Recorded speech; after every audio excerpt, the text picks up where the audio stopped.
Imam et khalifa, qui a donné calife en français, sont les deux termes le plus souvent utilisés pour renvoyer à l'autorité en islam. Dès les origines, l'imam, c'est le guide spirituel, alors que le mot khalifa, donc calife, est utilisé pour désigner le successeur, sans connotation religieuse.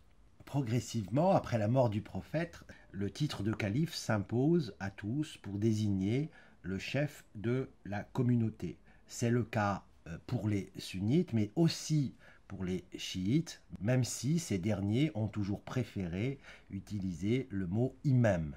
Avant de mourir, le prophète Mohammed n'avait pas laissé de directive quant à sa succession.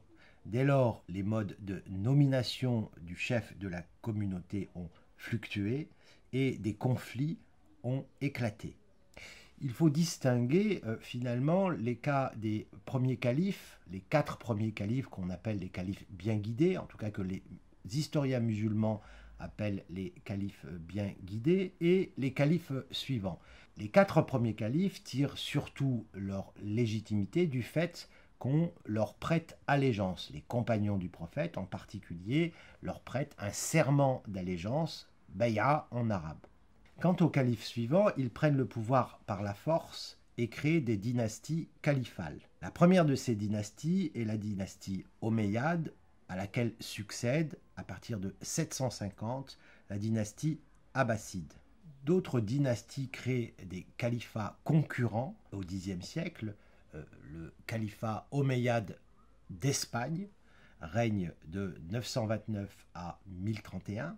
Ce califat est sunnite, alors qu'un autre califat émerge aussi, le califat fatimide, chiite, qui est maître de l'Ifriqiya, de l'Égypte et d'une grande partie de la Syrie jusqu'en 1171. En 1258, les Mongols prennent Bagdad, la capitale du califat abbasside. Le califat est transféré au Caire, mais désormais, le calife n'a plus qu'un rôle symbolique. Cependant, la notion de califat ne disparaît pas et elle continue à subsister chez les Ottomans qui la réactivent, en particulier à la fin du XIXe siècle, lorsque le sultan ottoman s'autoproclame le défenseur de tous les musulmans, notamment de ceux qui vivent sous domination européenne.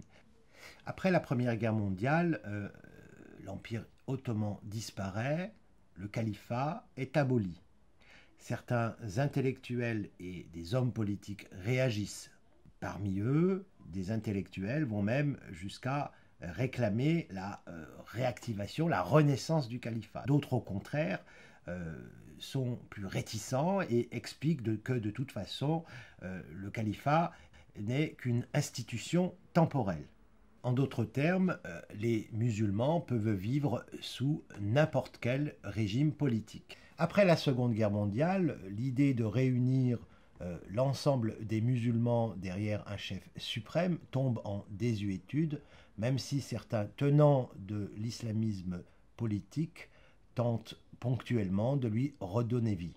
Il faut attendre le début du XXIe siècle pour qu'en juin 2014, à Mossoul, un groupe terroriste qui se réfère à un âge d'or totalement mythique et qui ne trouve pas de réel écho au sein des sociétés musulmanes, eh bien que ce groupe annonce la restauration du califat.